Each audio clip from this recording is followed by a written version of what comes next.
Pension benefits correction 2024 নামে একটি নতুন গেজেট জারি করেছে সরকার। সেখানে পেনশন আনুতোষিক বন্টনে নতুন সদস্যদের অন্তর্ভুক্ত করা হয়েছে। সেটি নিয়ে আজকে মূলত জানবো আমরা যে নতুন সদস্য কাদের অন্তর্ভুক্ত করা হয়েছে। প্রথমেই আসি যে সরকারি মৃত কর্মচারীর পেনশন ও আনুতোষিক বন্টনে হিজড়া সন্তান সম অধিকার পাবে এবং মৃত পুত্র ও কন্যা, স্ত্রী বা স্বামী সহ নাতি নাতনিদের অন্তর্ভুক্ত করা হয়েছে। তো এখানে মৃত কন্যার স্বামী এবং পুত্রের স্ত্রী অর্থাৎ ছেলের বউ আগে অন্তর্ভুক্ত ছিল না, এগুলো অন্তর্ভুক্ত করা হয়েছে। পরিবার বলতে তাহলে এখন কি বোঝানো হয়েছে? মৃত্যু কাম রিটায়ারমেন্ট অর্থাৎ মৃত্যু বা রিটায়ারমেন্টের ফলে গ্র্যাচুইটি প্রদানের ক্ষেত্রে ব্যক্তি যদি অর্থাৎ কর্মচারী যদি ছেলে পুরুষ অথবা মহিলা যাই হোক না কেন তিনি মারা গেলে এখন পরিবারের অন্তর্ভুক্ত হবে কারা? তো কারা মূলত ওয়ারিশ হিসেবে থাকবে সে বিষয়ে সংজ্ঞা দেওয়া হয়েছে। সরকারি কর্মচারী স্ত্রী কি থাকবে এখানে পরিবারের সদস্য হিসেবে, সরকারি কর্মচারীর সন্তান, পুত্র, কন্যা, হিজড়া এই তিন ধরনের সন্তানকেই প্রাধান্য দেওয়া হয়েছে। সরকারি কর্মচারীর মৃত পুত্রের বিধবা স্ত্রী অর্থাৎ পুত্রের বিধবা স্ত্রী তিনিও পেতে পারেন এবং সন্তান, পুত্র, কন্যা, হিজড়া যাই থাকুক না কেন অর্থাৎ নাতিও পাবে এখানে। সরকারি কর্মচারীর মৃত কন্যার সন্তান অর্থাৎ মেয়ের ঘরের পুত্র, কন্যা বা হিজড়া সন্তান যাই থাকুক না কেন তারাও প্রাপ্য হবে।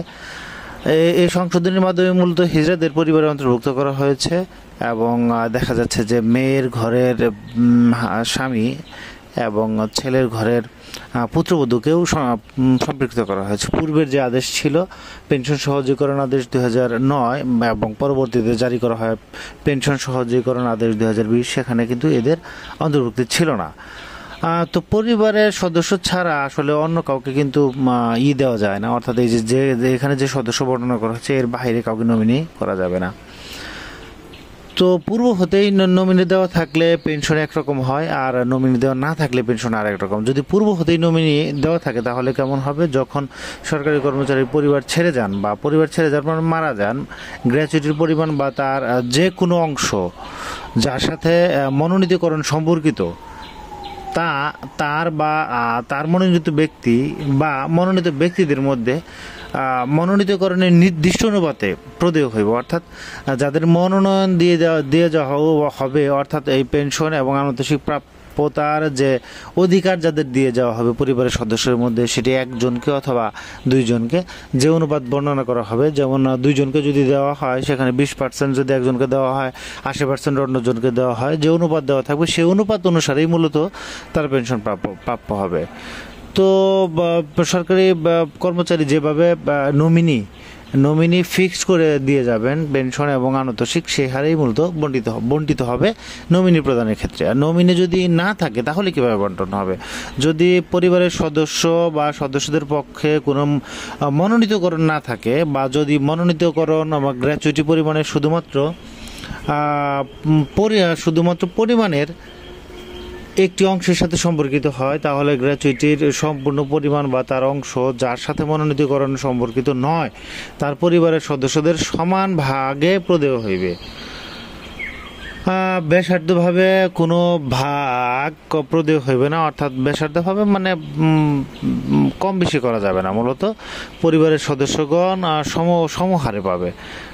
যদি এখানে মিস্ত্রি এবং অর্থাৎ যিনি চাকরি করতেন তিনি না থাকে অথবা মহিলা স্ত্রী উনি চাকরিজীবী হলে তার স্বামীর ক্ষেত্র ব্যতীত বাকি যারা আছে তাদের ক্ষেত্রে যেভাবে বন্টিত হবে। সরকারি কর্মচারীর মৃত কন্যার সন্তান, পুত্র, হিজড়া পর্যন্ত যারা 18 বয়স পর্যন্ত অর্জন করেছে, মৃত পুত্র বা কন্যার বিবাহিত কন্যা যাদের স্বামী জীবিত অর্থাৎ বিবাহিত কন্যার স্বামী জীবিত থাকলেও তিনিও কিন্তু একটি অংশ পাবেন। অর্থাৎ মেয়ে মারা গেছে কিন্তু কর্মচারীর মেয়ের জামাই জীবিত থাকলে তিনিও অংশীদার হবে যদি পরিবারের কোনো সদস্য উপরিউক্ত ধারা 1 এবং 2 উল্লেখিত ব্যক্তিদের ছাড়া অন্য কেউ থাকে। আরও শর্ত থাকে যে মৃত পুত্রের মৃত পুত্রের বিধবা অর্থাৎ মৃত পুত্রের বিধবা স্ত্রী এবং সন্তান থাকলে সন্তানের অপ্রাপ্য হবে। মৃত কন্যার সন্তান, এখানে কন্যার সন্তানকেও প্রাধান্য দেওয়া হয়েছে, সেখানে পুত্র কন্যা হিজড়া অন্তর্ভুক্ত করা হয়েছে।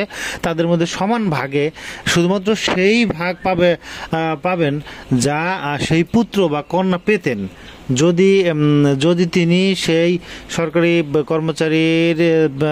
কর্মচারীর সন্তান জীবিত থাকতেন এবং প্রথম ভাগের যে অব্যবহৃত অংশ উনি পেতেন সেই অংশটুকুই। অর্থাৎ এরকম হবে না যে কন্যার সন্তানগণ অথবা স্বামী অথবা পুত্রের পুত্রবধূ অথবা সন্তানগণ সম অংশীদার হবে, ব্যাপারটা তা না। অর্থাৎ ওই সন্তান বা ওই মেয়ে অথবা কন্যা যদি বেঁচে থাকতেন, ছেলে যদি বেঁচে থাকতেন, যে অংশ পেতেন সেই অংশটুকুই মূলত তাদের সন্তানদের অথবা তাদের যে স্বামীদের মধ্যে বন্টন করে দেওয়া হবে। তারা সরাসরি একটু অংশ পাবেন, ব্যাপারটা এরকম নয়।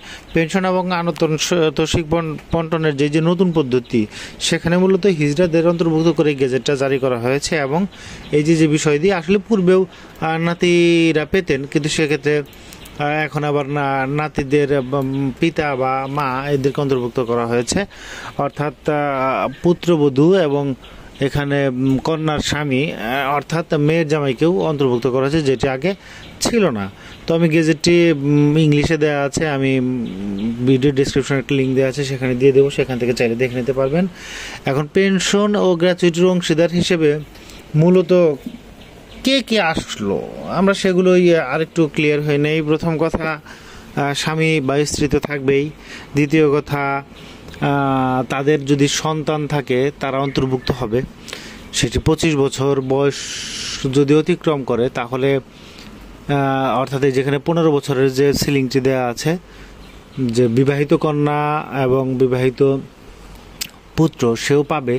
সেক্ষেত্রে কিন্তু 15 বছর অতিক্রম হয়নি, পেনশনে যাওয়ার বা মারা যাওয়ার, চাকরিরত অবস্থায় মারা যাওয়ার 15 বছর অতিক্রান্ত হওয়া পর্যন্ত তারা পেতে থাকবে। কিন্তু 15 বছর অতিক্রম হয়ে গেলে তাদের সন্তানদের যারা আছে তারা কিন্তু পেতে থাকবে যদি অবশিষ্ট অংশ থাকে।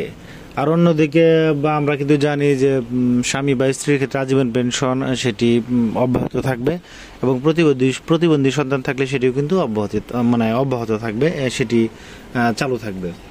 তো এখানে নমিনি করে দেওয়া থাকে তাহলে কি নাতিরা ভাগ পাবে না? নমিনি করে দেওয়া থাকলে এখানে নাতি বা মেয়ের জামাই অথবা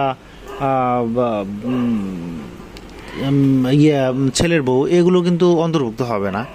এখানে নমিনি দেওয়া থাকলে সরাসরি নমিনি যারা থাকবে এবং যে হারে দেওয়া থাকবে সে হারে মূলত প্রাপ্য হবে। বিস্তারিত আমি ভিডিও ডিসক্রিপশনে যে লিঙ্ক দিয়ে দেবো, সেখান থেকে দেখে নিতে পারবেন। তো চ্যানেলটি ভালো লাগলে আপনি সাবস্ক্রাইব করে রাখতে পারেন। ধন্যবাদ।